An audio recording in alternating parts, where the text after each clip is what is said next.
8 children frozen in time, 1904. A birthday table, perfectly arranged. Tiny cakes lined up in a row like an offering. And there, the 5th cake. Look at it. No, really look at it. Someone pressed a mark into its surface before the photograph was taken. It is not a decoration.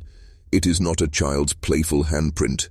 The fingers are too long, too thin, and if you stare at that mark for more than a few seconds, you will feel it. The same thing Samuel Harrison felt when he first saw the photograph in his antique shop over 100 years later. A prickling at the back of your neck, an unspoken thought. This is not a memory. This is a warning. That photograph was never meant to survive. The Blackwood estate burned down 2 years after it was taken. The town records of the family were scrubbed, their name removed from church registries, school ledgers, even cemetery stones. And yet, this single photograph surfaced again, like something that refused to stay buried, like something that wanted to be seen. What makes this story dangerous isn't just the tragedy that followed, that 3 children vanished the night of that celebration. It isn't even the fact that no bodies were ever found, that Eleanor Blackwood herself disappeared a year later from a locked sanitarium room. No. What makes this story dangerous is that the more you look at it, the more you start to understand the symbol on that cake. And once you understand it, it understands you back. If you're still here, if you haven't clicked away, good. That means you're ready to go further down this path. But know this, there is no turning back after tonight. This isn't just a ghost story, this is a key. A key that unlocks a door that most people spend their entire lives pretending isn't there. So take a deep breath. Steady yourself, because in the next few minutes, I'm going to tell you what happened to the Blackwood children, and I'm going to tell you what that mark really meant. And when we're done, you won't be able to unsee it either. You have to understand, Millfield was not an ordinary town. On the surface, yes, it looked like any other coal mining community of the early 1900s. Children walked to school on dirt roads. Men came home blackened from the pits, lungs filled with dust. But there were whispers in Millfield, passed down from father to son, mother to daughter. Stories of the hollow hills beyond the woods. The Blackwoods were the wealthiest family in the region. They owned the land, the mines, and most of the people working in them. Their mansion sat on a rise, looking down at the town like a watchful eye. To the outside world, they were a picture of respectability. 8 children in perfect order, Sunday church attendance, garden parties every May. But the closer you look, the stranger it becomes. Each of the children had been born in May, each exactly 1 year apart. That alone is rare enough, but the midwife who delivered them wrote in her private notes that Mrs. Blackwood always gave birth on the 17th. The odds of that happening naturally are nearly impossible, and yet the Blackwoods insisted it was God's blessing. What they didn't say out loud, what the servants whispered, was that every May 17th, Mr. Blackwood locked himself in his study the night before the birthday celebration, and every year, when the door was opened in the morning, a faint smell of smoke and iron lingered in the air. By the spring of 1904, the town's children were already whispering about the Blackwoods' guardian, a figure they claimed to see watching from the woods. Too tall to be a man, too still to be a tree. They said if you looked directly at him, he smiled, not with his mouth, but with his entire face, as if your fear fed him. So, when the photograph was taken, 8 children lined up at 2, a long birthday table. Some believe it wasn't just a family portrait. Some believe it was a contract. Because that mark on the 5th cake, it wasn't random. It wasn't a child's game. It was a symbol used in rural charms to bind something, to claim something. And if the Blackwoods were using it, it wasn't to bless the children. It was to offer them. And history tells us that 3 of those children vanished within 24 hours of that photo being taken. And Eleanor, the girl with the 5th cake, lived just long enough to regret it. Samuel Harrison wasn't looking for trouble. He was an ordinary man, running an antique shop, cataloguing the past so other people could forget it. But the moment he held that photograph in his hands, he felt it. The way the air seemed to thicken, the way the shadows in his shop seemed to stretch toward him. He almost sold it the same day it arrived. Almost. But something stopped him. He turned the photograph over and read the words scrawled on the back. Blackwood Birthday Celebration, May 17th, 1904. Look carefully at Eleanor's cake. The handwriting was faded but deliberate, as though whoever wrote it wanted the message to survive. He couldn't shake the feeling that the note wasn't addressed to whoever found it. It was addressed to him. That night, long after closing, Samuel stayed in the shop with the lights dimmed, magnifying glass in hand. The longer he stared at the photograph, the more details he saw. The faint reflection of something tall in the window behind the children, the way Eleanor wasn't looking at the camera, but at something just out of frame. And then he noticed something that chilled him to the bone. Every single child's cake was untouched, except hers. Eleanor's cake had a thumbprint-shaped indentation pressed deep into the frosting. Not a child's thumbprint. The proportion was wrong. It was elongated, almost skeletal, as if someone with impossibly long fingers had marked it. That night, Samuel couldn't sleep. He dreamed of the photograph, dreamed he was standing in the room alone. Here it had been taken. The children sat frozen, heads slowly turning toward him one by one, except Eleanor. She stood, holding the cake toward him as if offering it, and behind her, something stepped out of the shadow by the window. When Samuel woke, his hands were shaking. He went to the library the next morning, determined to learn more. The librarian, an elderly woman named Dorothy, went pale when he mentioned the Blackwoods. "That's a name I haven't heard in years," she said. Then she disappeared into the back room and returned carrying a leather-bound journal. "This belonged to Dr. James Thorne," she said, lowering her voice. "He was the town physician in 1904. He attended the Blackwood children, and he was there the night they vanished." Samuel opened the book and began to read, and what he found was worse than anything he had imagined. The journal smelled of dust and age, its leather cracked from decades of neglect. Samuel turned to the first entry mentioning the Blackwoods, November 12, 1903. Called to the Blackwood estate today. Youngest child, Thomas, suffering from night terrors. Claims to see a thin man standing at the foot of his bed. Mother reports other children have made similar claims. Prescribed mild sedative, recommended lamplight through the night. Samuel read the words twice, heart thudding. This was before the photograph, before the birthday, before the disappearances. Entry after entry told the same story. The night terrors didn't stop. In fact, they spread. December 3rd. New development. Eleanor, the middle daughter, reports that the thin man speaks to her at night, says he tells her secrets about the other children, about the adults, about things she could not possibly know. I am troubled. Samuel could almost hear the scratch of the doctor's pen across the paper, the unease creeping into his handwriting as the weeks went on.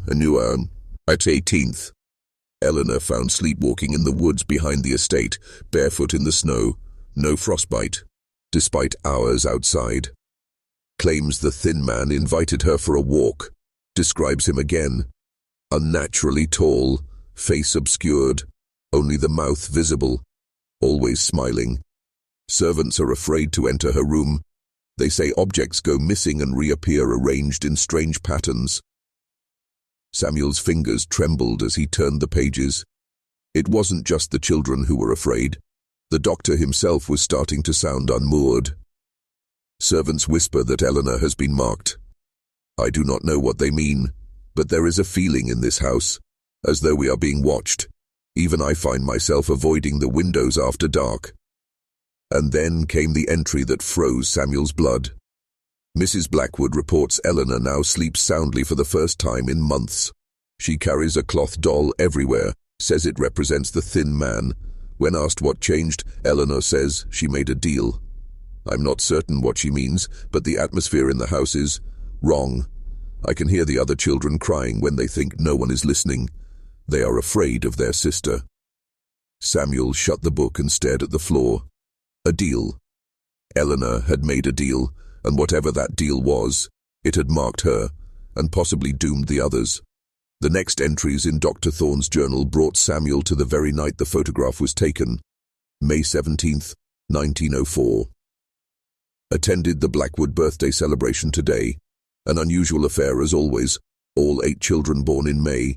Tradition dictates a shared celebration. Mr. Blackwood spared no expense. A photographer was brought from the city. Eleanor appeared calmer than in previous months, which relieved Mrs. Blackwood greatly.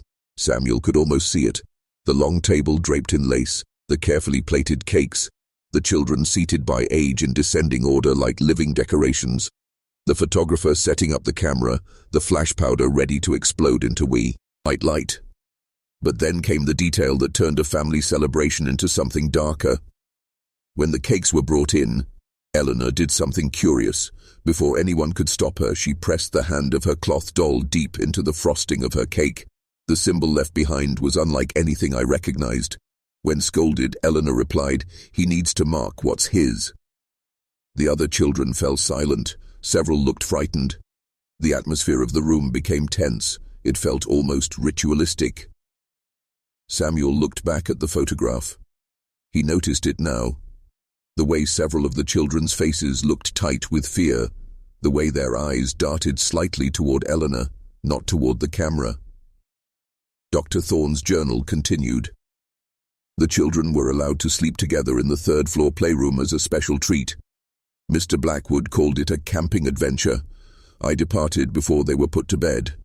Something in Eleanor's expression unsettled me as I left. Not fear, but satisfaction. The next entry was written the following morning. Called to the estate at dawn. 3 children missing. Thomas, Catherine, William. No signs of forced entry. Search of grounds unsuccessful. The remaining children are terrified. All except Eleanor, who seems merely sad. She claims they went with him. When I pressed for more, she said, he only wanted 3. They could have sent me instead. Samuel felt cold spread through his body. Most disturbing discovery, 3 cloth dolls placed neatly on the beds of the missing children, each with the same symbol stitched onto the face. The symbol Eleanor pressed into her cake. I have preserved 1 doll for further examination. The journal ended its account there, but Samuel could feel the weight of what came next. The photograph hadn't just captured a birthday, it had captured a transaction. The next several pages of Dr. Thorne's duty, Arnold read like the unraveling of a man who had seen too much. May 18th. Grounds searched again. No footprints beyond the edge of the woods. No torn clothing, no blood, no sign of struggle. It is as if the 3 children simply walked away and ceased to exist. The search parties report hearing strange noises at night, whistling, though no one is ever found when they follow it. Samuel imagined the scene, lanterns swaying in the dark, dogs refusing to follow the scent, grown men standing in the clearing and swearing they felt watched. May 22nd. The remaining children wake screaming each night. They refuse to sleep in the playroom. Eleanor, however, sleeps soundly. When I asked her why she no longer fears the thin man, she said, because he got what he wanted. Samuel felt the words press against him like a weight. Dr. Thorne wrote of Mr. Blackwood taking to drink, of Mrs. Blackwood barely leaving her room, of the servants whispering that the family had been cursed. June 10th. The servants petitioned to leave their posts. One maid claims to have seen a tall figure standing at the edge of the property during the night, smiling at the house. She resigned the next morning. The journal abruptly ended its entries about the Blackwoods with a final note several months later. September 3rd. The Blackwood children have been sent to relatives. Eleanor has been removed to a sanitarium in Philadelphia. Before her departure, she handed me a piece of paper with the symbol drawn upon it. She said, "Keep this near you, Doctor. When you see him, you will need it." I fear she believes this bargain of hers still ongoing. Samuel closed the journal. His shop was silent, but he could swear he heard faint scratching, like pencil on paper, coming from somewhere behind him. It wasn't just a tragedy anymore. This was something living, something that had left marks not just on Eleanor's cake, but on the town itself. And if the Blackwood estate was truly abandoned, then Samuel knew what he had to do next. He had to go there. Because some questions cannot be answered in libraries. Some must be answered where the bargain was made. Samuel waited until dusk to drive out to the Blackwood estate. The locals still refused to speak of the family directly. Some wouldn't even give him directions, but old property records were enough to guide him there. The gates were rusted open. The drive was overgrown, the gravel buried under weeds. The house loomed out of the tree line like a skeletal carcass, its windows hollow sockets staring into the woods. The air felt different here, too still. Inside, the smell of rot and mildew clung to the walls. Samuel moved slowly, flashlight in one hand, the photograph in the other. The beam cut across water-damaged wallpaper and broken furniture, and with every step, the house seemed to settle around him, groaning softly like it resented being disturbed. He found the dining room first. The table was still there, though warped with age. 8 places were faintly visible in the wood where the cakes had once been set. Samuel felt a chill run through him, as though the house had been holding its breath for over a century, waiting for someone to notice. And then he saw it. Carved into the underside of the table, faint but unmistakable, was the same symbol from Eleanor's cake. The lines were ragged, uneven, as though carved by a child's unsteady hand, but the symbol itself was perfect. Samuel touched the carving with his fingertips. The air seemed to thicken around him. For a moment he swore he heard something upstairs, not footsteps, too long between sounds, more like something dragging. He forced himself to move toward the staircase, each step a test of nerve. The banister was coated in dust, but halfway up he noticed it had been wiped clean, as if a hand had recently passed there. The playroom was on the 3rd floor. When he entered, the air smelled faintly of sea, smoke, though nothing seemed burned. Toys lay scattered on the floor, brittle with age. In the center of the room was a small wooden chair. On the poteau chair sat a cloth doll. Its face was blank, except for a crude drawing of a smile, fresh enough that the ink still glistened under his flashlight. Samuel stumbled back, nearly dropping the photograph. And then he heard it. A sound so faint it might have been his imagination, the creak of the floorboards just outside the room. Samuel froze, his flashlight beam jittering across the doorway. The sound came again. A slow, deliberate creak, like someone leaning their full weight onto a floorboard just outside the room. "Hello?" His own voice sounded thin, ridiculous, like a child calling into a closet to prove there are no monsters. No reply. He swept the flashlight toward the hall. The beam caught a glimpse of something just as it slipped out of view, impossibly tall, brushing the top of the doorway as it moved. Samuel's chest tightened. He stepped back into the playroom, pulse thundering in his ears, and that's when he heard it. A whisper. Not from the hall, from the doll. He forced himself to look at it. The crudely drawn smile seemed wider now, as though the ink had bled while he wasn't watching. The whisper came again, soft, rasping, but this time he could make out words. "Downstairs." Samuel's first instinct was to run, but something in the tone, not threatening, not pleading, just expectant, rooted him to the spot. He descended the staircase one step at a time, every creak sounding like a gunshot in the silence. The house felt smaller now, closing in around him. The voice led him to the cellar door. It was swollen shut with age. He had to put his shoulder into it, splinters catching his coat before it finally gave way. The smell hit him first. Damp earth, mold, and something faintly metallic. His flashlight beam swept across the stone walls, catching on scratches carved deep into the mortar. Dozens of them. No. Hundreds. Symbols. The same one from Elea, Nor's cake, over and over, covering the walls like a language he wasn't meant to read. And in the center of the cellar floor, half buried in the dirt, was another doll. This one was different. Its face was torn open, the smile stitched over and over again, until it almost formed a spiral. Samuel knelt and brushed the dirt away. Under the doll was a small, rusted tin box. He opened it. Inside was a single photograph. Not the one he'd brought with him. Another. Taken in the same room from the same angle. But this one was different. There were only 5 children at the table. Eleanor's seat was empty.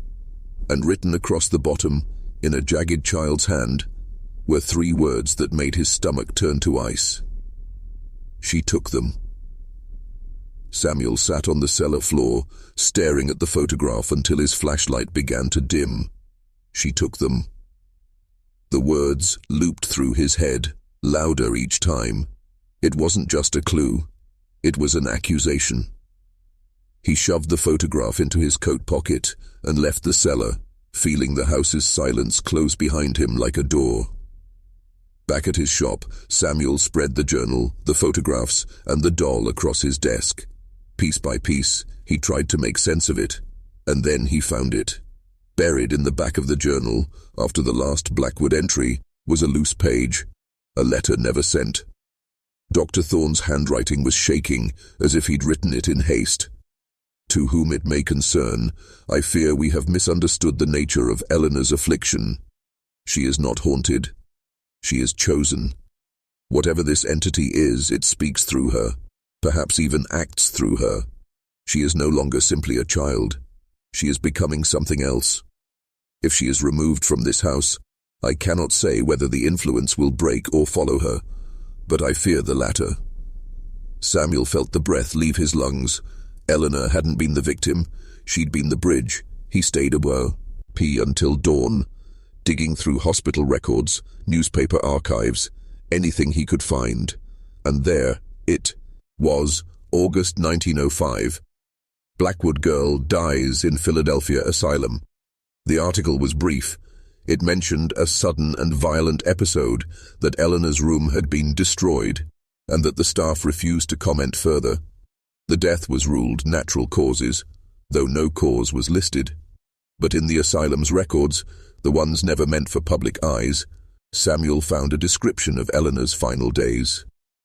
Subject refuses food, sleeps only 3 hours per night, spends remaining hours drawing on walls with charcoal provided for art therapy, repeats same sigil endlessly, reports staff see tall man at end of corridor at night, though no one is present upon investigation. On final night, screams woke entire ward. Room found locked from inside. Upon entry, room completely dark despite lamps lit. Subject discovered kneeling in corner, smiling. Heart had stopped. Samuel pushed the paper away. Whatever Eleanor had bargained with, it hadn't let her go. And the more he stared at the photograph from the cellar, the more certain he became of one thing: the bargain wasn't over. The next night, Samuel woke at 3:17 a.m. The shop was silent. Too silent. He lay in bed staring at the ceiling, convinced some noise had woken him, something he hadn't quite caught. Then he heard it. Not a knock, not a creak, a single deliberate scrape, like a fingertip dragging slowly across the glass of the front door. Samuel got up, heart hammering, and stepped into the darkened shop. The street outside was empty, but the glass of the door was fogged, as if someone had stood there breathing against it. He wiped the condensation away with his sleeve, and froze. On the glass, drawn in the fog, was the symbol. The same one carved into the table, the same one stitched on the dolls, the same one Eleanor had pressed into her cake more than a century ago. And next to it, a single word: Samuel, his name, in. The letters dripped as if written with a wet fingertip, though the street was bone dry. Samuel backed away until he bumped against a display case. Something inside the shop shifted. Not loudly, just a soft clatter, like something small had fallen from a shelf. He forced himself to look. On the floor lay the photograph he'd found in the cellar, only now there were 4 children at the table. Eleanor's seat was still empty. It was his seat that was gone. The photograph was changing. Samuel didn't sleep the rest of the night. By dawn, he had made a decision.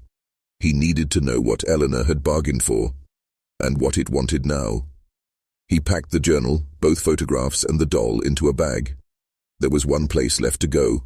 One final piece of Eleanor's story he hadn't seen with his own eyes. The asylum. Even though it had been abandoned for decades, its ruins still stood outside Philadelphia, and Samuel was going to find her room. The Philadelphia asylum sat on a hill overlooking the river, a jagged silhouette against the grey sky. The main gate was chained, but rusted enough that Samuel was able to slip through.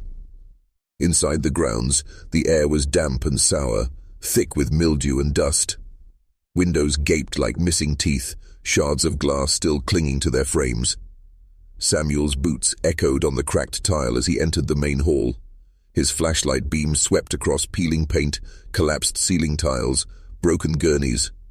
But the deeper he went, the more the silence changed. This wasn't just emptiness. It was listening. The patient records he'd uncovered had mentioned Eleanor's room on the second floor, East Wing. The hallway leading there was a tunnel of shadow, lined with doorways that opened into darkness. Halfway down he stopped. Someone had drawn on the walls. The charcoal was faded, but the symbols were unmistakable. The same sigil Eleanor had filled her room with.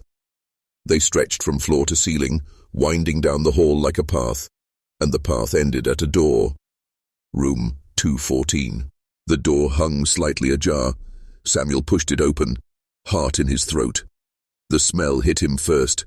Even after a century, there was something sharp and metallic in the air, as if the walls had been scorched from the inside. And then he saw them. Hundreds of marks covering the walls, the floor, even the ceiling. Eleanor's final message. Some were neat, carefully drawn. Others were frantic, smeared, as if she had pressed her hands against the walls until her fingers bled. At the center of the far wall was a single large drawing, darker than the rest, as though Eleanor had spent hours, days, redrawing it. The thin man. Samuel stared at it, unable to move. The figure was tall, skeletal, with no face, just a mouth, stretched into a smile. And then his flashlight flickered. When it came back on, there was something new on the wall beneath the drawing. Fresh. A message written in charcoal that had not been there seconds before. Welcome back. Samuel stumbled backward, dropping his flashlight. When he bent to pick it up, he realized something else had changed. The doll was no longer in his bag. It was sitting in the center of the cell, facing him, and smiling. Samuel's breath came in short, panicked bursts. The flashlight shook in his hand, its beam skittering across the room like a trapped animal. He backed toward the door, but then he heard it. Footsteps, slow, deliberate, echoing down the hallway outside. They weren't human footsteps. Too long a stride, too heavy for a man that thin. The sound stopped just beyond the doorway. Samuel froze. The silence pressed in on him so thick it felt like it had weight. He could hear his own heartbeat in his ears, and then a girl's voice, soft, sweet, almost a whisper. Samuel. His stomach dropped. He had never told anyone his name here. Samuel, the voice said again, closer this time, as if the speaker was standing right behind him. He spun around. No one. The doll was gone. He stumbled backward into the hallway, the beam of his flashlight cutting through the dust-filled air. The hallway looked longer than before, impossibly long, stretching into blackness. And then he saw her. A small figure at the far end, barely visible, hair in ringlets, white nightdress yellowed with age. Eleanor. She was standing perfectly still, head tilted slightly to one side. Samuel's voice caught in his throat. Eleanor. She didn't move, and then she smiled. Not a child's smile. Something far too wide, far too knowing. The lights overhead, ancient, dead for decades, began to flicker to life one by one, buzzing with pale, sickly light as they lit up the corridor in a wave. Each flicker seemed to bring her closer, until she was no longer at the far end, but just a few feet away. Samuel's legs felt locked in place. "Do you want to see them?" she asked, her voice not quite hers, like two voices overlapping. "See who?" Samuel's throat was dry. "The ones he took." And before Samuel could answer, every light went out at once. He was swallowed by darkness so complete it felt alive. Something brushed against his shoulder. A hand, cold, thin, and from somewhere in the blackness, a deep, hollow voice spoke. 343, payment still due. Samuel bolted, running blind, the beam of his flashlight flailing across the walls as he fled the east wing. But no matter which way he turned, the hallways didn't lead back to the entrance. They only led deeper into the asylum. Samuel's lungs burned as he ran, but no matter how many hallways he turned down, there was no exit. The asylum seemed to shift around him, corridors narrowing, intersections vanishing, doorways appearing where there hadn't been any before. He stopped to catch his breath, gripping a rusted handrail, and then he heard it. Faint but unmistakable, a child's giggle. It echoed through the halls, bouncing from wall to wall, until it was impossible to tell where it came from.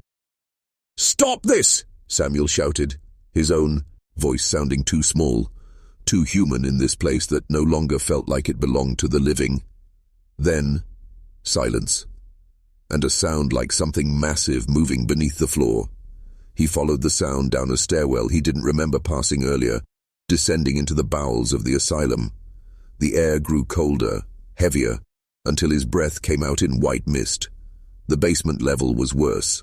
Flooded in parts, the tiles cracked and sunken. Rusted pipes hissed and dripped like veins leaking blood. His flashlight caught the glint of something carved into the concrete wall. The symbol. But this one was different.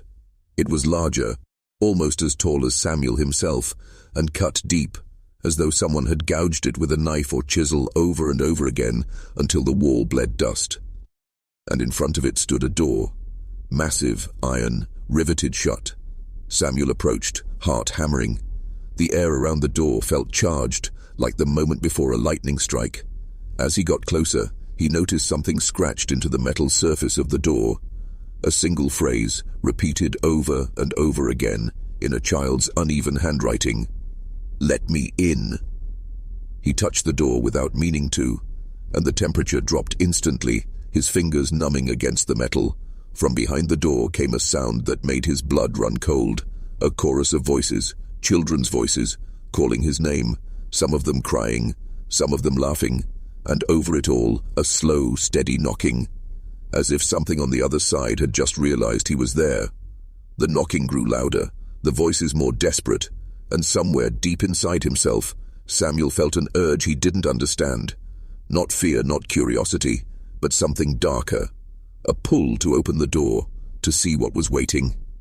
Samuel's hand hovered over the rusted lock. The knocking had stopped. The silence on the other side of the door was worse than the sound. It wasn't empty. It was expectant. His heart pounded so hard it hurt. Every rational part of him screamed to turn around, to find a way out, to leave. But then he heard it, a whisper, not from beyond the door, from inside his own head. "You came this far. You already know how this ends." He stumbled back, clutching his skull as the voice pressed deeper, coiling around his thoughts like smoke. The flashlight flickered. When it came back, the door was different. The lock was gone. The rivets holding it shut had rusted away in an instant, crumbling to the floor like brittle bones. The metal surface pulsed faintly, as if breathing, and the symbols carved into the wall around it, hundreds of them now glowing faintly, began to spin, slowly, in a circle around the door. The children's voices returned, clearer this time. "Open it, Samuel," one of them said. "Please," another begged. "We're so cold," another cried. And then, in a voice that was not a child's, deep and hollow, "Open it." Samuel's hand moved without his permission. Fingers trembling, he gripped the iron handle and pulled. The door screamed as it opened, metal grinding against stone, and beyond it, darkness. Not just the absence of light, a living, swallowing darkness that seemed to stretch on forever. At first he thought there was nothing inside, but then the shadows shifted, revealing faint, distant lights. Not warm like stars, but cold, pale, like lanterns buried under ice. The air rushing out of the doorway smelled wrong, sweet and metallic, like rotting fruit. Samuel felt his knees weaken. He knew stepping through meant leaving this world behind. But the voices were so close now, whispering around his ears, brushing against his skin. And somewhere deep within that darkness, something smiled. Samuel stepped forward, and the world seemed to tilt. His first footfall landed on something solid. Nay, maybe. But the second felt like it sank an inch into the ground, as though the floor itself had softened beneath him. Behind him, the asylum door groaned shut on its own. The sound echoed for what felt like minutes, until there was nothing left but silence. The darkness wasn't total anymore. His eyes adjusted, revealing a vast cavern stretching out in every direction. But this wasn't a natural cave. The walls pulsed faintly, as though veins ran just beneath the surface. The light that illuminated the space came from nowhere and everywhere at once, casting no shadows, leaving Samuel disoriented, unable to tell which way was up. And then he saw them. The toys. Hundreds of them. Scattered across the floor, half buried in the strange soil. Dolls with eyeless faces, wooden trains with wheels missing, teddy bears, buttons torn off, grinning with stitched mouths. As he walked further in, Samuel saw that some of them had been arranged, in circles, in spirals, in patterns that made no sense but felt deliberate, ritualistic.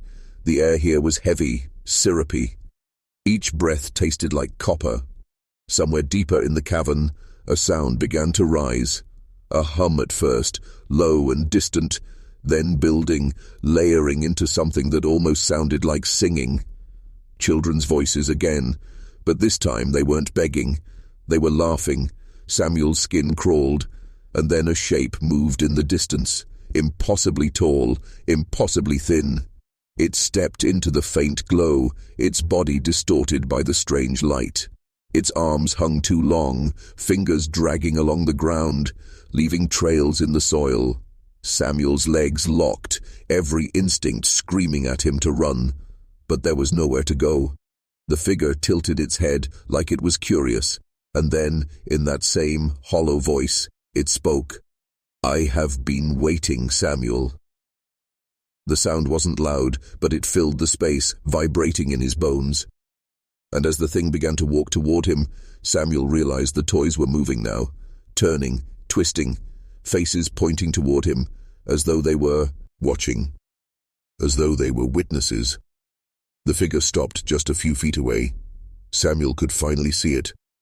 Not clearly, not fully, because every time he tried to focus on its face, his vision slid away like trying to stare at the sun, but the mouth was always there, wide, smiling, too many teeth, too white, too sharp. The voice came again, though the creature's mouth didn't move. "You opened the door. That means you are willing." Samuel's throat was dry.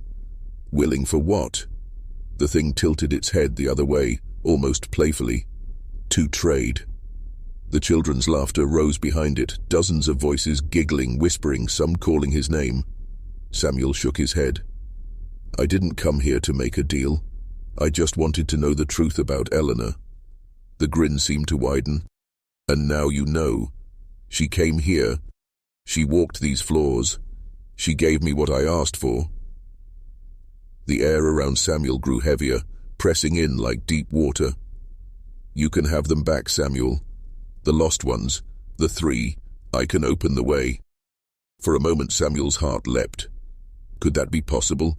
Could the children, missing for over a century, actually be here? But then the voice deepened, dropping to something almost subsonic. "But you must give me something first." Samuel staggered back. "What?" The cavern pulsed. The toys turned toward him again, heads tilting in unison. "A name," the hollow man said. Samuel blinked. "A name?" "Someone you know. Someone alive. I will take them in your place. 1 for 3. A fair trade."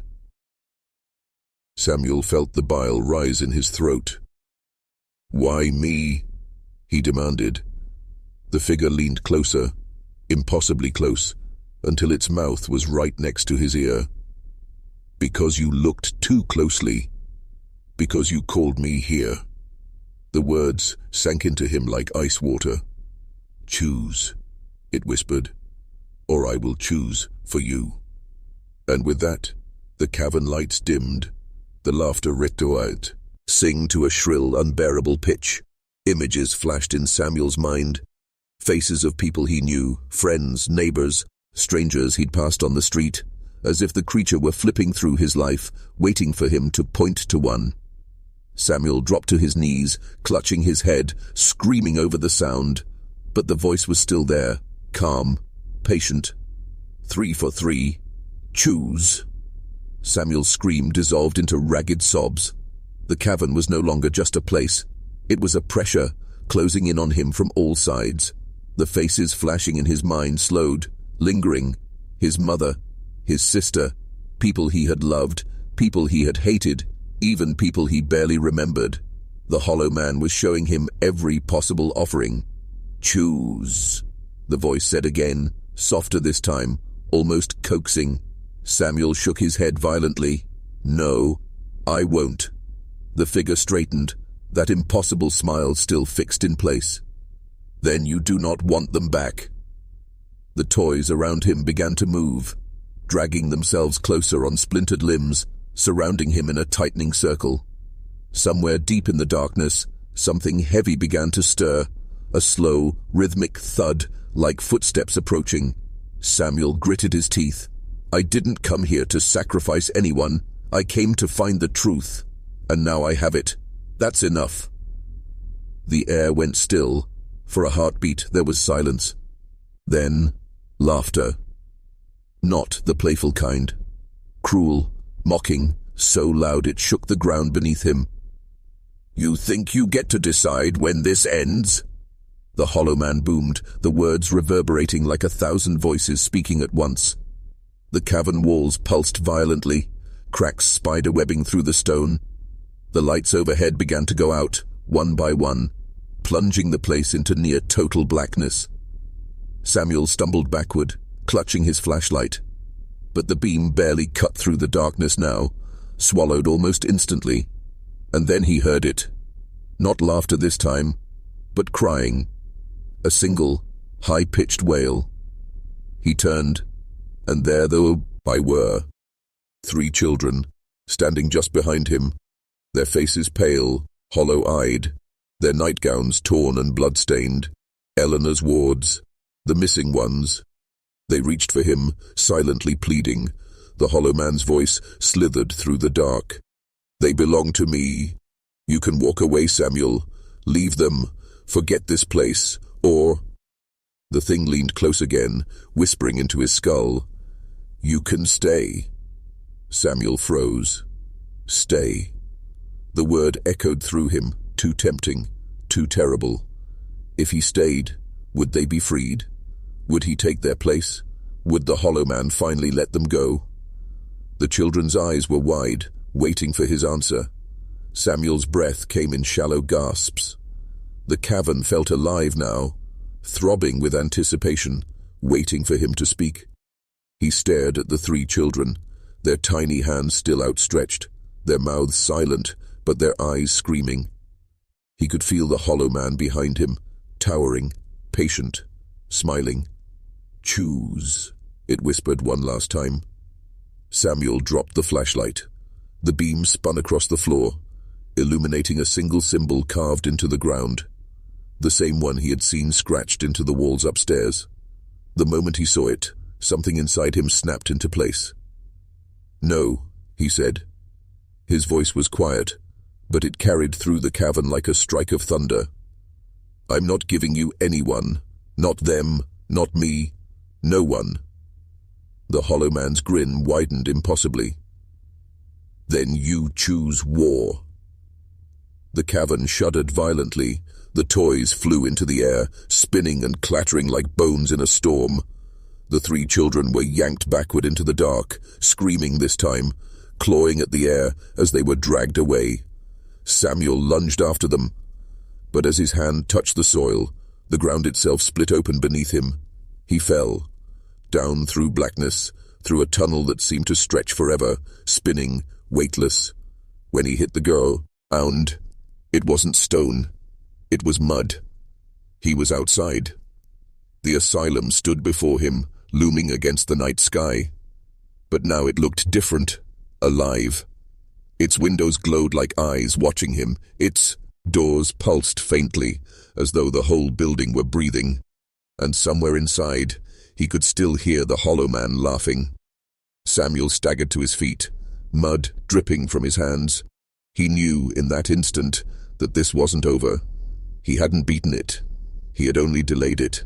And now, because he refused to choose, it was free to choose for him. A faint sound drifted from the asylum. 3 knocks on the inside of the door. Slow, deliberate, one for each child. Samuel turned and ran into the woods, but the sound followed him, echoing through the night, until it was the only thing he could hear. Samuel didn't remember how he got home. One moment he was sprinting through the woods. The next, he was sitting in his car outside his apartment, hands still caked with mud, staring blankly at the steering wheel. It was morning. The world looked normal. The hum of traffic, the sound of birds, the smell of rain on concrete. Too normal. He stumbled inside, stripped off his soaked clothes, and collapsed onto the couch. Sleep hit him like a brick, but it didn't last. 3 knocks. He shot upright, heart hammering. Someone was at his front door. He crept over and peeked through the peephole. No one, just an empty hallway. He waited, holding his breath. Then, 3 more knocks. This time, not on the door. Behind him, on the wall. Samuel spun around. There, scratched faintly into the paint, was the symbol. The same one from the asylum, jagged and fresh, as if something had carved it while he was sleeping. His phone buzzed. He nearly dropped it when he saw the notification. A message. From an unknown number. It contained no words, just 3 photographs. The first was of the asylum door, standing wide open. The second was of the 3 children, smiling now, standing hand in hand. And the third... Samuel froze. The third was of his apartment door, taken from the hallway. Taken seconds ago. 3 knocks, this time from the bedroom. Slow, deliberate. Samuel's blood turned to ice. He wasn't alone. Samuel backed slowly toward the front door. Every muscle in his body coiled like a spring. The bedroom door stood slightly ajar. Darkness pooled inside. Too deep. Too still. "Who's there?" he shouted, his voice cracking. Silence. Then, the creak of floorboards. Small footsteps. One by one, 3 figures stepped into view. The children. Their faces were clearer now, pale, almost luminous in the dim light. They weren't crying anymore. They were smiling. But their eyes were black. They stood perfectly still, watching him. Then, in perfect unison, they raised their hands and pointed to the wall behind him.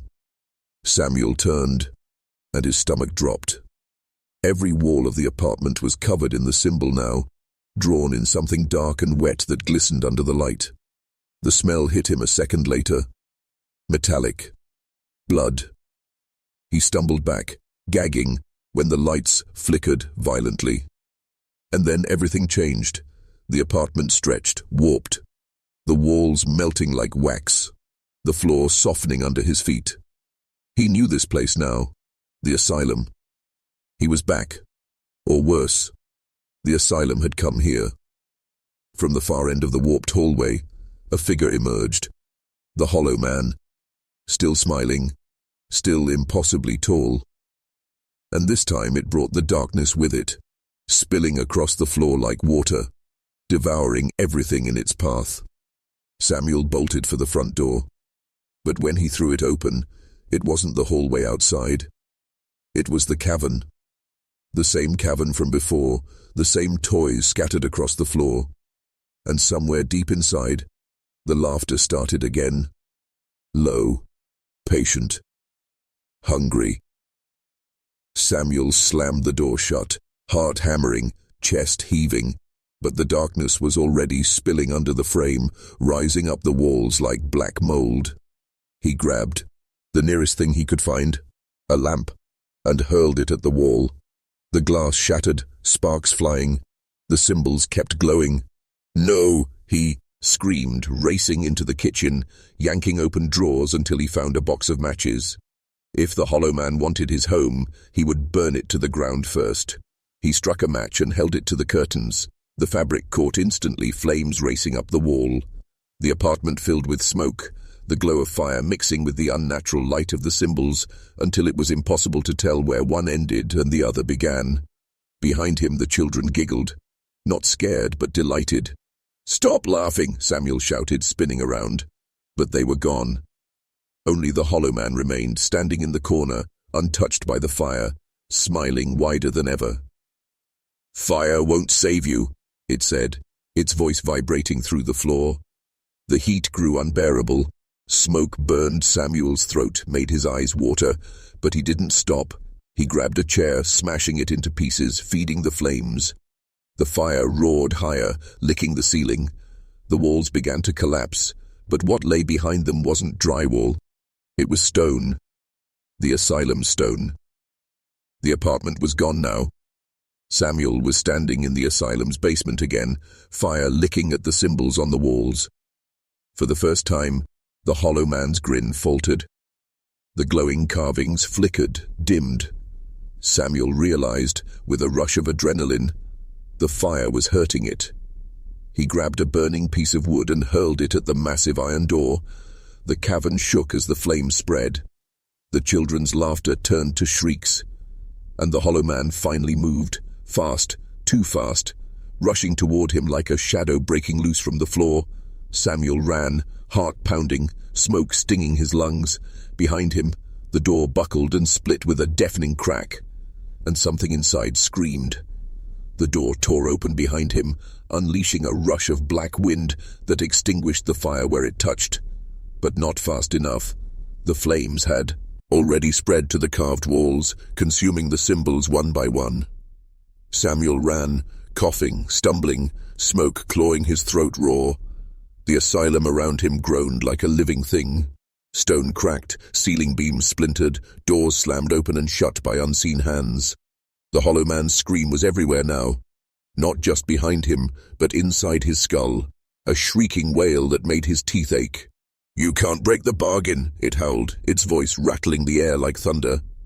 Samuel didn't answer. He kept running, following the faintest trace of cool night air through the smoke-filled halls. Shadows lashed at him, clawing his arms and legs, leaving burning streaks on his skin. He shoved forward, slamming through a half-collapsed doorway, and found himself in the children's playroom. Not as it had been in the present, but as it was in 1906. 8 small beds, 8 small cakes on a long table, 8 children sitting perfectly still, watching him. Their faces were pale, waxy, their eyes black pits. On the table, the 5th cake still bore the mark, the hungry handprint. Samuel froze. The Hollow Man appeared in the doorway behind him, grinning despite the fire spreading through the room. "Make the choice," it hissed.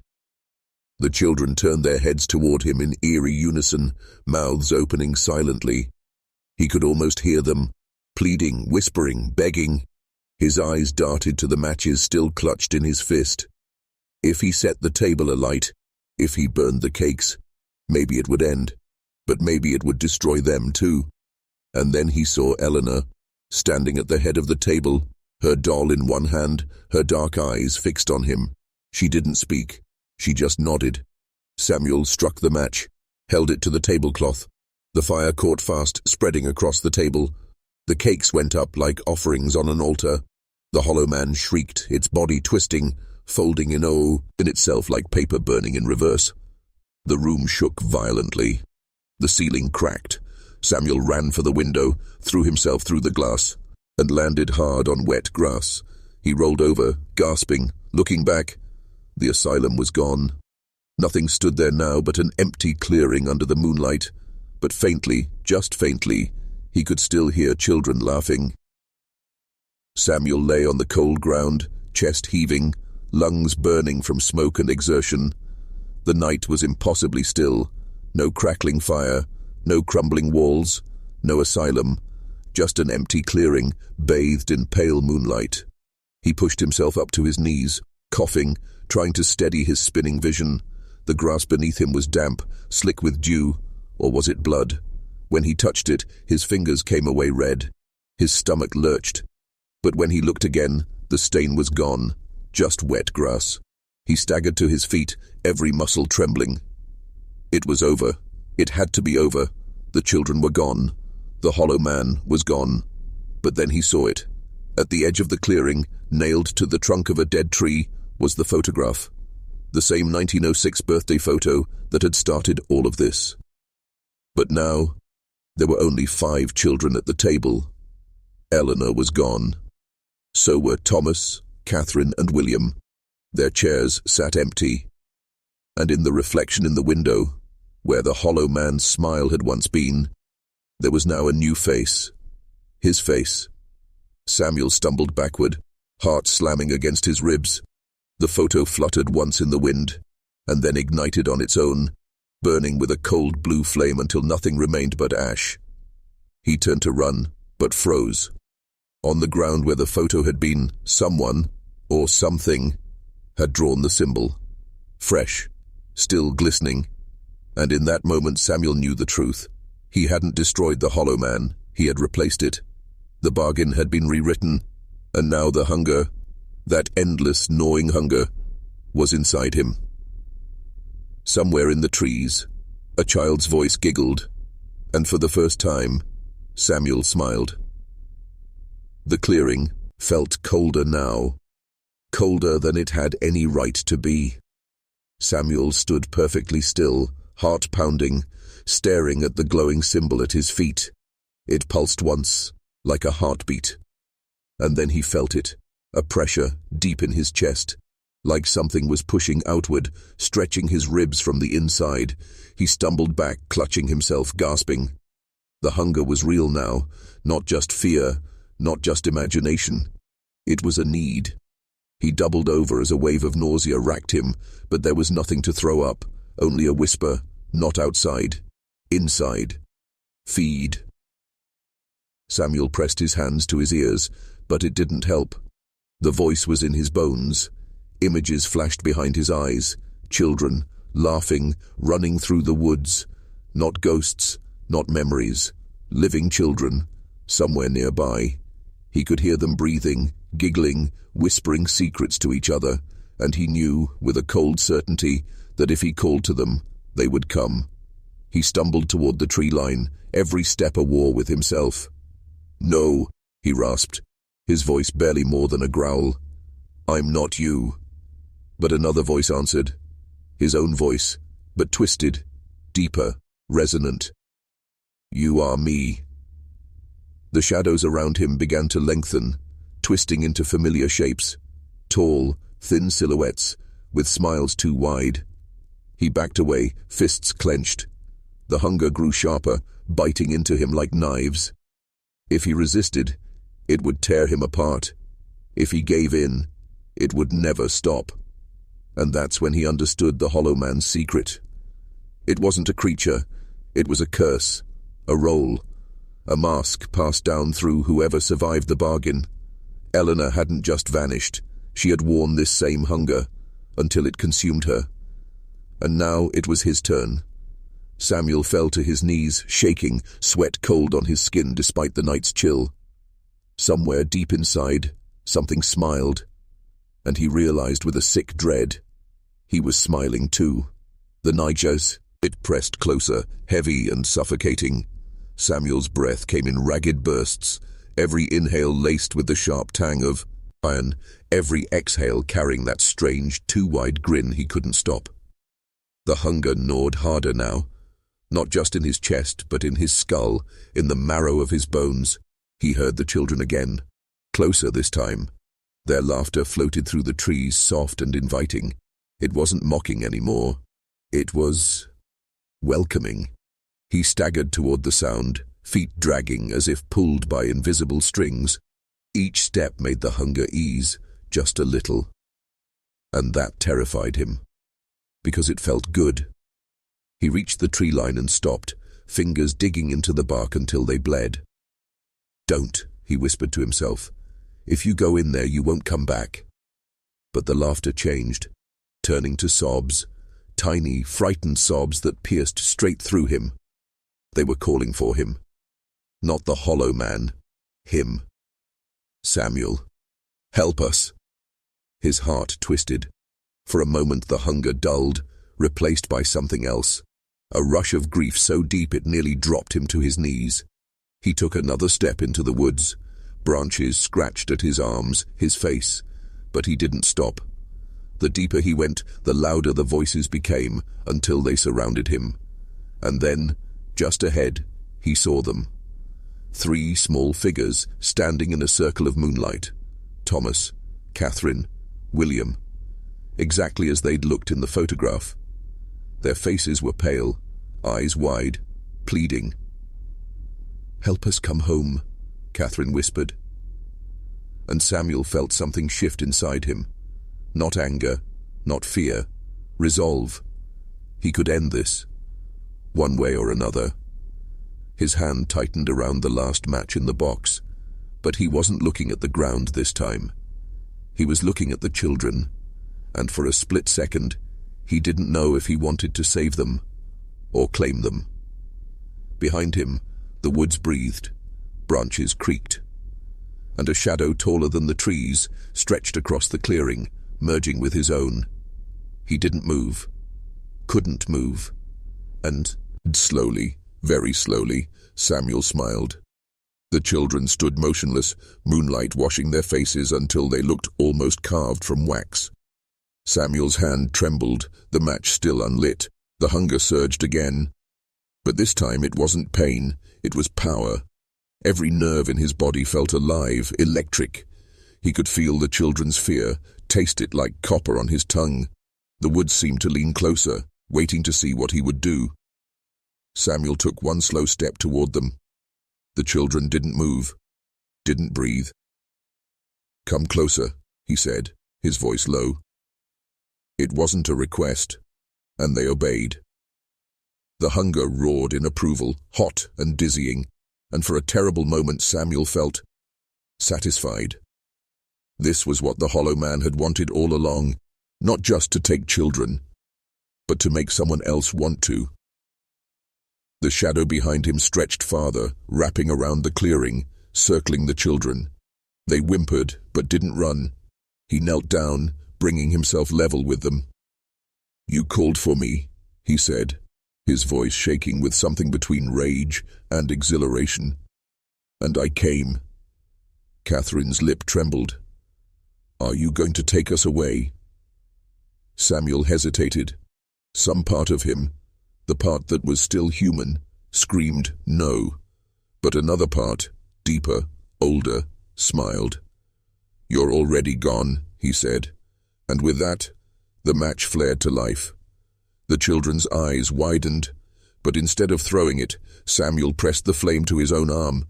The fire caught instantly, racing up his sleeve, and he didn't scream.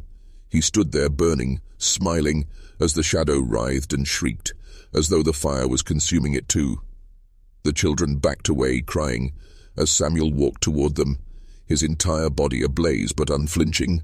The hunger inside him howled, and then went silent.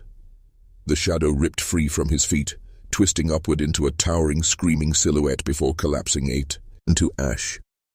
Samuel stood in the middle of the clearing, fire dying down, clothes smoldering, skin blistered, but alive, and alone. The children were gone. The clearing was empty. And in the silence that followed, Samuel realized the hunger was gone too. But so was everything else.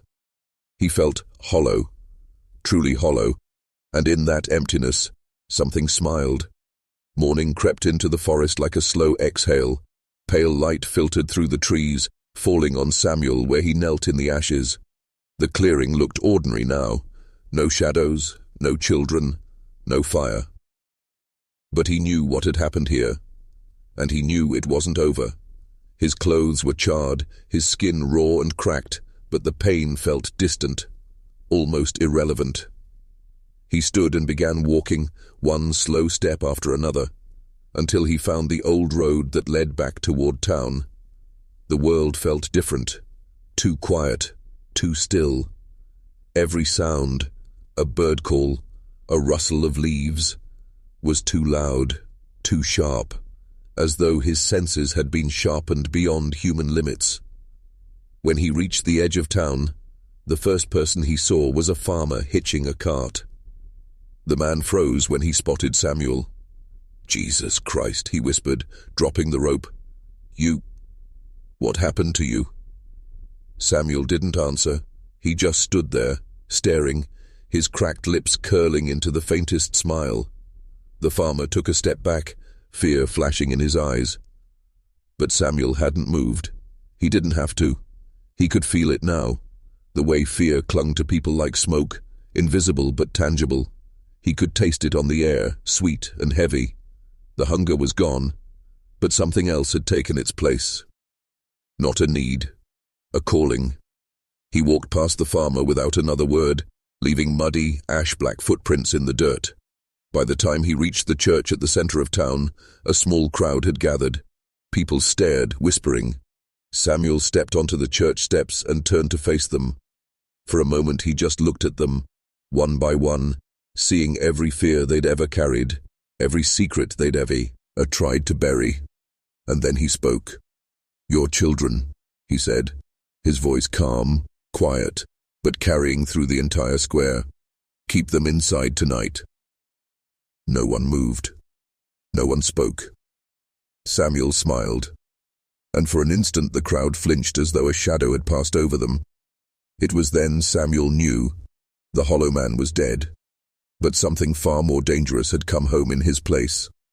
Night fell quickly, as if the sun itself had hurried to get out of Samuel's way. The streets of the town were empty, shutters closed, lamps snuffed out early. Everyone had obeyed his warning. Everyone except one. From the edge of the road, Samuel saw it. A faint, warm glow spilling from a single upstairs window in a house at the far end of town. A child's room. He stood there for a long time, motionless, watching. The silhouette of a small boy passed across the curtains, playing, unaware.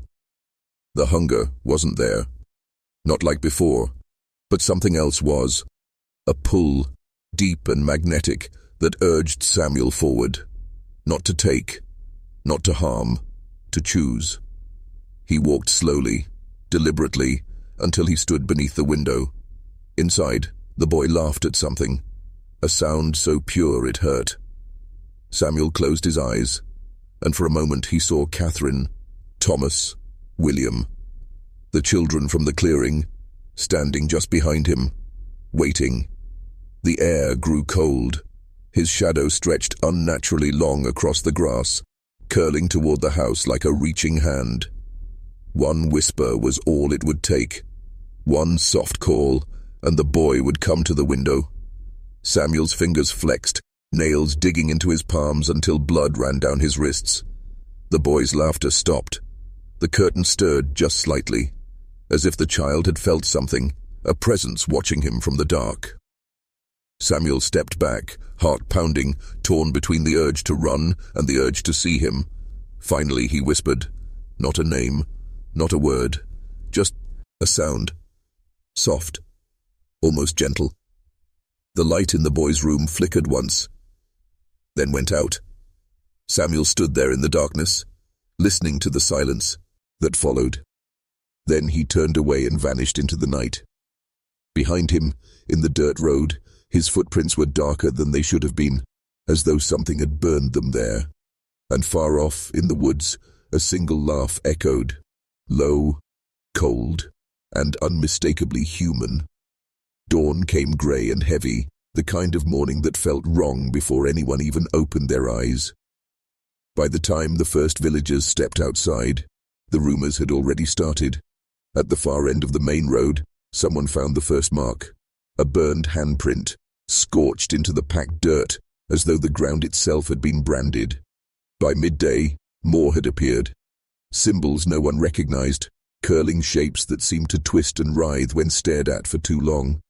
Some said they looked like letters, others swore they were maps. But everyone agreed on one thing: they hadn't been there yesterday. Parents gathered their children, keeping them close, whispering prayers under their breath. At the church, the priest rang the bell, calling the town together. But when they assembled, no one wanted to stand near the front, as though afraid something might be waiting for them inside. By evening, the tension was unbearable. Dogs barked at nothing. Candles burned low on their own. And every so often someone would glance toward the tree line, swearing they'd seen a tall figure watching. No one dared to go looking for Samuel, but they didn't have to. As night fell, the church bell rang again. Once, twice, 3 times, though no one was there to pull the rope. The villagers crept to their windows, peering out into the square, and there he was. Samuel stood at the base of the bell tower, head bowed, hands clasped behind his back. The fire-blackened skin of his arms gleamed in the moonlight, but he didn't move, didn't speak, only watched.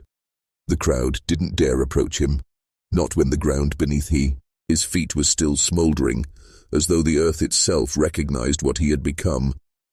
Then, slowly, he lifted his head and smiled. The sound of 100 shutters slamming shut echoed through the square, but it didn't matter. Samuel wasn't here for them. He was here for their children, and somewhere deep inside, he knew they would come to him eventually, because that's what they always did. The town slept uneasily that night. Parents kept their children in their beds, whispering prayers, clutching charms, leaving candles burning until dawn. But just before sunrise, a door creaked open at the far end of the village. A small boy, the same one whose window Samuel had watched, stepped barefoot into the street. He didn't look afraid, didn't even look tired. He walked with purpose, as though following a sound no one else could hear. Out of the shadows, Samuel emerged. He didn't speak, didn't beckon. He only stood there, waiting. The boy approached slowly, his tiny footprints glowing faintly in the dirt, as though each step burned into the earth. When he reached Samuel, he looked up, wide-eyed but calm. "You called me," the boy said softly. Samuel crouched down, his burned hands resting on his knees. The hunger was gone, but something else stirred. Not desire, not pity. Something older, something colder. "Yes," Samuel said. "I did." The boy tilted his head. "Are you going to take me away?" Samuel's smile was slow, deliberate, and it didn't look entirely human. "No," he said. "I'm going to show you how to stay." He reached out one hand. The boy hesitated, only for a moment, and then placed his small palm against Samuel's. A jolt passed through them both. The boy gasped but didn't pull away. Instead, his expression softened, as though something deep inside him had just clicked into place. Behind them, the first light of dawn broke across the sky. But in the dirt, beneath their feet, a new symbol appeared, burned into the ground. A spiral. Perfect. Endless. Samuel stood and looked toward the forest, the boy now standing quietly at his side. One child had come to him willingly. Soon more would follow, not because he would take them, but because they would choose to come. And that, Samuel thought, was far more powerful than hunger. He turned and walked toward the tree line. The boy followed without a word.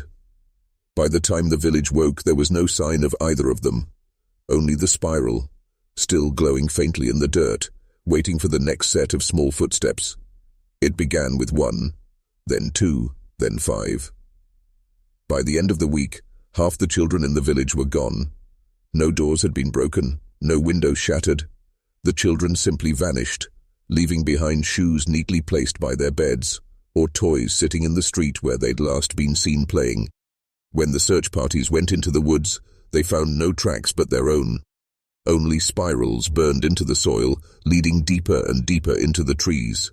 Some villagers wanted to burn the forest, to drive Samuel out, but others refused, terrified that fire might bring something worse. The priest held mass every night, pleading with God to protect them. But with every passing day, the church pews grew emptier. Not because the parents had stopped coming, because they had no children left to bring. One night, a mother woke to find her daughter standing at the edge of the bed, smiling in the dark. When she tried to hold her back, the girl didn't struggle, just whispered, "He's waiting." By the time the mother lit a lantern, the girl was gone. In the square, people whispered that Samuel was no longer a man at all. Some called him a demon, others a saint. But everyone agreed on one thing. He was building something that didn't belong to this world. And as the spirals multiplied, spreading like a plague through the village streets, even the adults began to feel the pull. Some nights, whole families were seen walking silently toward the forest, hand in hand, never to return. No one dared stop them. No one dared speak Samuel's name out loud anymore. But every so often, just before dawn, a figure could be seen standing at the edge of the trees, watching the village, waiting and smiling. By the second month, the village was nearly silent. No children's laughter, no market chatter, no hammers ringing from the blacksmith's forge. The streets were empty except for spirals, burned into the earth, carved into doorframes, scratched into walls as if by unseen hands. At night, the remaining villagers huddled in the church, clutching each other, listening to the forest breathe. The priest was gaunt now, his voice hoarse from endless prayers. He no longer begged for protection, he begged for an end. One night, the bell rang again, but no one had touched it. The villagers froze, staring toward the square. And then, they heard it. A child's laughter, clear and bright, carrying through the empty streets. Not frightened, joyful. The sound of children at play. One of the men, a father who had lost all three of his sons, broke. He grabbed a lantern and a rusted axe and stormed toward the woods. The others tried to stop him, but he was beyond reason. "I'll bring them back," he shouted. "I'll bring all of them back." The forest swallowed him whole. The next morning, his axe was found at the edge of the clearing. The handle had been burned black. No one saw him again. By the following week, only 7 villagers remained. 7 pale, hollow-eyed survivors who refused to leave the church even during daylight. But deep down, they knew it didn't matter. The spirals were appearing inside now, burned into the pews, glowing faintly on the floorboards. The forest wasn't just outside anymore. It was here, and one by one they began to feel it. The pull, the call, the strange peace that came with imagining just walking out into the night and never coming back. On the last night, the priest gathered them together. His hands trembled as he held up the last candle, the only light left in the church. "If we stay," he whispered, "he will take us." "And if we go?" one of the women asked. The priest didn't answer. He only blew out the candle. Darkness swallowed them whole, and somewhere, in the trees, Samuel smiled. Weeks later, a traveler passed through the valley where the village had once stood. He found the houses collapsed, doors hanging from their hinges, fields overgrown, no bodies, no signs of struggle, just spirals. On the church door, on the stones of the well, on the earth itself, perfect and endless, burned into the ground as though by fire. In the center of the square, the traveler found a single chair, a child's chair. It faced the forest, and sitting on it was a doll, its stitched face smiling, its tiny hand outstretched toward the trees. The traveler left before nightfall, but he could swear, as he walked away, that he heard footsteps behind him, soft, measured, unhurried. When he turned around, there was no one there, only the trees, only the spirals, and the faintest sound of a man laughing, low and hungry. They say the forest eventually claimed the village entirely, that nothing grows there now, nothing lives there, but sometimes, on certain nights, when the moon is low and the wind is still, people passing through the region report seeing a figure on the road ahead of them, tall, thin, smiling. If you see him, they say, you must not stop, you must not speak, you must not even breathe too loudly, because if you do, he will notice you, and once Samuel notices you, He never forgets. He waits. He waits until you are alone, until your fear is sharp enough to taste, until your thoughts begin to spiral in on themselves. Then, and only then, he will offer you a bargain, and you will take it, because by the time you hear his voice, by the time you see his smile, you will already have wished for something, and he will already have marked you as his. So tell me, what is it you've been wishing for lately? Because somewhere in the dark, Samuel is listening.